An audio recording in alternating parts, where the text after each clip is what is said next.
Asosiasi Pekebun Kelapa Sawit Indonesia Apkasindo, Inhu Riau, mendesak Dinas Pertanian dan pemerintah Kabupaten Inhu agar menindaklanjuti laporannya ke Kepolisian Daerah Polda Riau terkait monopoli harga sawit di sejumlah industri. Pelaku-pelaku monopoli harga yang dianggap telah merugikan ribuan kepala keluarga pekebun petani swadaya di Inhu agar ditindak tegas. Karena runtuhnya harga sawit di Inhu tidak lepas dari pengaruh pemegang delivery order DO tunggal yaitu Among, tegas Bidang Kaderisasi Keanggotaan Apkasindo, Sadokto Sinaga, dikutip pada Sabtu tanggal 20 Agustus tahun 2022.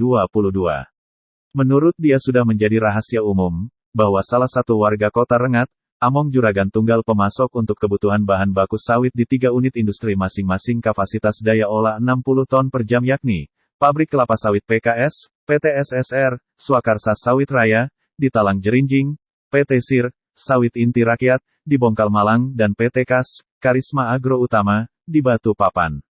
Dianggap kehancuran harga yang jauh anjlok dari Rp2.200 per kilogram, standar Disbun Provinsi periode di media bulan Agustus tahun 2022, bisa hanya mencapai angka Rp1.650 per kilogram, disanggupi di 3 industri itu tapi melalui hanya satu pintu, MR Among Delivery Order, Among, lanjut dia, dikenal sebagai pengusaha lokal, tapi tidak menjaga kearifan lokal, justru mencekik petani lokal lewat kekuasaan ekonomi bisnis pada selisih harga yang selalu meruntuh.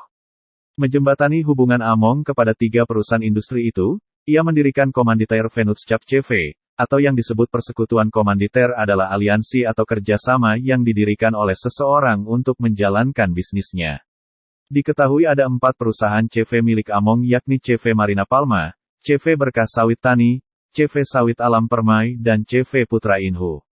4 perusahaan itu dijadikan sebagai pintu alternatif memasok tandan buah segar TBS, di 3 industri tersebut, tanpa pintu DO Among dipastikan tidak bisa masuk ke industri, kalaupun petani bisa langsung menjual sawit ke industri diyakini harga jauh di bawah angka harga beli Among. Ini kan spekulan harga, jelasnya.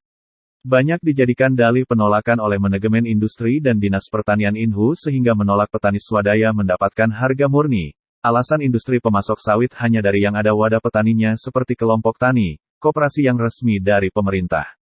Padahal Among sendiri, diketahui tidak ada kelompok taninya atau koperasi, tapi kenapa jadi bisa pemasok ulung yang memonopoli lagi? Tidak rasional, ungkapnya.